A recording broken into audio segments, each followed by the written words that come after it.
Join an online learning community for creators with over 17,000 classes. Be one of the first 500 people to click the link in the description to get a 2-month premium membership for free. Jordan's messages. I will give everybody out there 2 seconds to guess what the metaphor is behind this gift, this incredible God-given gift that Josh just found today as he was going through fake messages and weeding through them to get to the real messages. Okay? Who is who in this image? Looks like I'm Mary Poppins back here looking on as Josh does the dirty work, kicking away your fake messages. Let's get to the real messages. Dear Jordan, I have a messy situation and you are the only one that can help. So, I was private school, so like half sheltered. My crush was homeschooled, so like full sheltered. And we not both happen to attend the same public university. Do you know what that means, Josh? They're both not there. I think they're both not there. And we happen to live a few blocks away from each other. Now, while she lives in a dorm, I happen to live off campus, with some random people that I met on Craigslist. Not an ideal situation, but beggars can't be choosy. Isn't it can't be choosers? Choosers.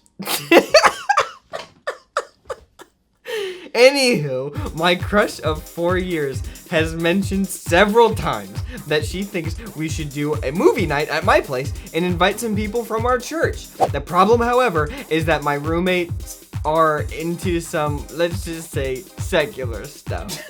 Okay, I have been given so many amazing opportunities to advance my friendship with this girl recently, and I don't want this one to slip through my fingers too.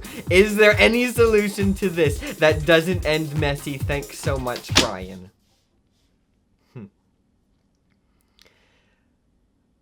Look, okay, this is exactly what you should do, okay? After I give you this word from above, just shut it off. You don't need the rest of this episode, okay? Just Brian, not everybody else. Everybody else stay on, please, okay? Alright, so, Brian, this is a golden opportunity for you, my friend, okay? You can show the difference. You're working hard, you're at school, you're doing the best you can. You were forced to find these punks. Are you allowed to say punks these days, Josh? Yeah, I think so. Hopefully, on Craigslist. You had to because you're in such a desperate situation. You're trying to make anything happen, okay? Hopefully she'll understand that beggars can't be choosy. Beggars can't be choosy. You need to explain this to her, but tell her this. Tell her, look, beggars can't be choosy, but I am begging to choosy you. It's exactly what you need to say. That was the word that I got from God. Also, this is a great way for you to show a designation, like a line between your lifestyle and these sad, sorry existences of human beings, their lifestyles, okay? And you can say, hey, you want to come for a movie night? Let me open myself up. Let's be a little honest, okay? Beggars can't be choosy. I choosy you.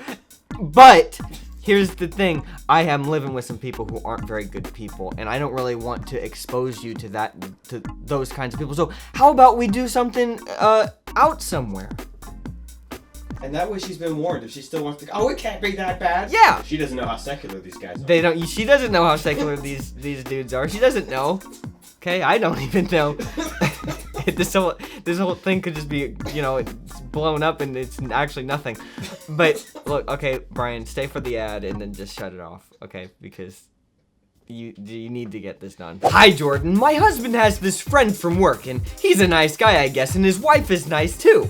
We have hung out with them a few times now, but I honestly do not enjoy hanging out with them at all. I don't have anything in common with his wife or him. There is no friend spark. This couple keeps inviting us over, even though we don't reciprocate and don't communicate in between hanging out. What do I do? Keep forcing myself to hang out with them? My husband enjoys hanging out with the guy, or find some way to send them the message that my husband can be friends with this guy without there being a couple relationship. Thanks.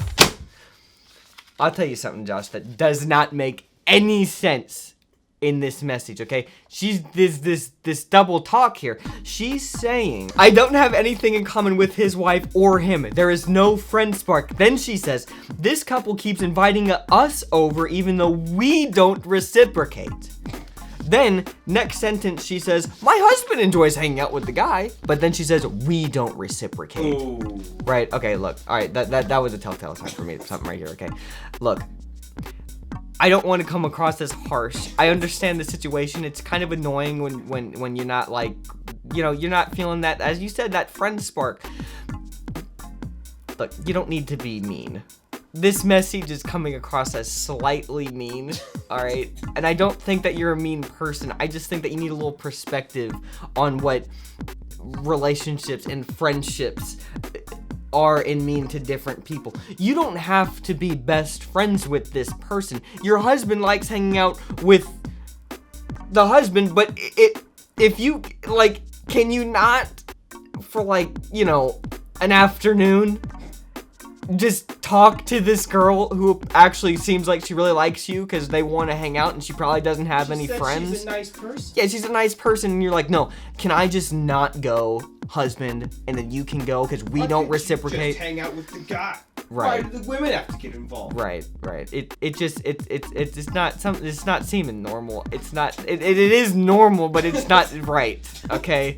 So I think that I think that you need to have a little perspective. Don't think about this relationship as what can I get out of this friendship. Think, wow, maybe I should try and get to know this person because maybe she needs a friend. Maybe she's in a place in her life where she needs a friend. You might not be in that situation, but wouldn't it mean something to you if somebody did that for you? Now come on, okay? Wow. Incredible. Incredible message. Message. Sorry.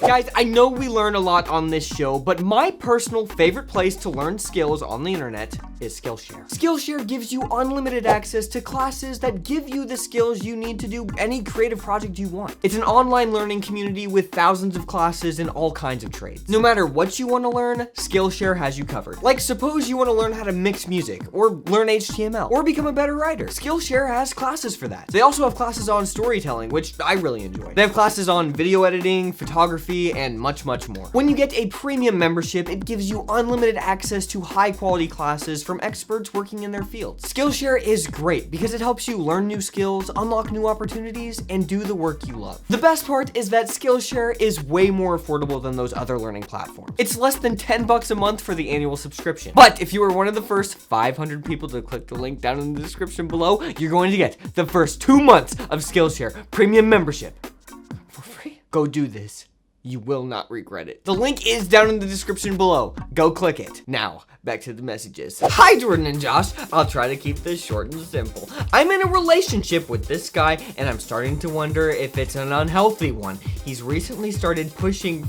Oh, I thought she was gonna say pushing me. He's recently started pushing for things I'm not comfortable doing, and when I tell him as such, he says it's fine, but something in his tone, body language screams otherwise, almost mockingly even. Fine. Is that what you would say? It's fine. It makes me feel guilty. Everyone's telling me I'm looking too much into it and he's a good guy. He's getting more adamant and pushing more often, but he hasn't tried to physically force anything, but he still seems caring and kind aside from this. Do you think I'm paranoid and looking too much into it, or does it seem like the start of an unhealthy relationship? Please help.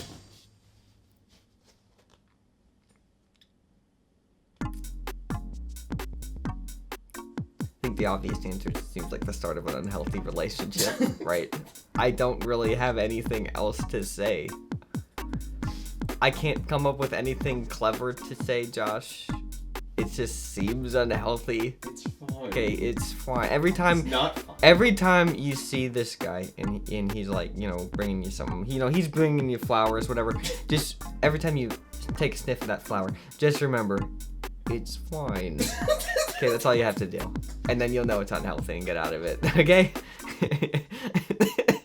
Hi, Jordan. I have a small problem and would like your insight. I have been dating my current boyfriend for over 3 years now, and we started talking about marriage a while back. He told me that he was planning a proposal last January.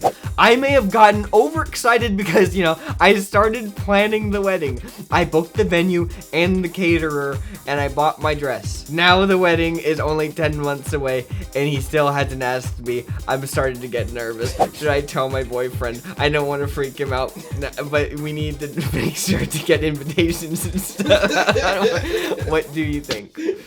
This is funny because the closer it gets, the worse it is. So Right. She needs to say it. It's like with every passing day, it gets worse. Right. So she actually has a date set and everything. Right. She's got caterer and stuff. She's got a date. Right. This isn't like, okay, look. Maybe she bought the wedding dress. She's excited about the wedding and stuff. Okay, who cares? Look, she's got a caterer. Look, you're going. Yeah, you've got a caterer. You've gotten the dates. You've gotten everything. All I'm going to say is just look. Don't believe the guy. Okay. What if this all stemmed from a conversation that was like, wouldn't it be fun to get married one day? Oh yeah, I love that. That's what I'm worried about. I think that's probably what happened. This guy is just like trying to get out of that conversation, and now he's sparked this impending doom for you. I mean, let me break it to you. You're not gonna get married at that time, okay? I'm sorry to tell you, but somebody needs to say it so that you can move on. All right? Get some money back. Yeah, I mean seriously, like if you get the money, look, after you watch this message. Like, you need to immediately call the guy and tell him what happened, which is gonna be, like, I don't even know if I can say it. It might end poorly. That's all I'm gonna say. It might freak him out. Okay? But if it doesn't, you got a real champ on your hands. It's who you were meant to be with, okay? But he probably still won't want to get married at that time, so you need to get your money back. You really do. You need to get the money. It's all about the money at this point because you need to save up now. You gotta save up again. Yeah, you gotta get your money back. Guys, I'm not gonna lie, okay?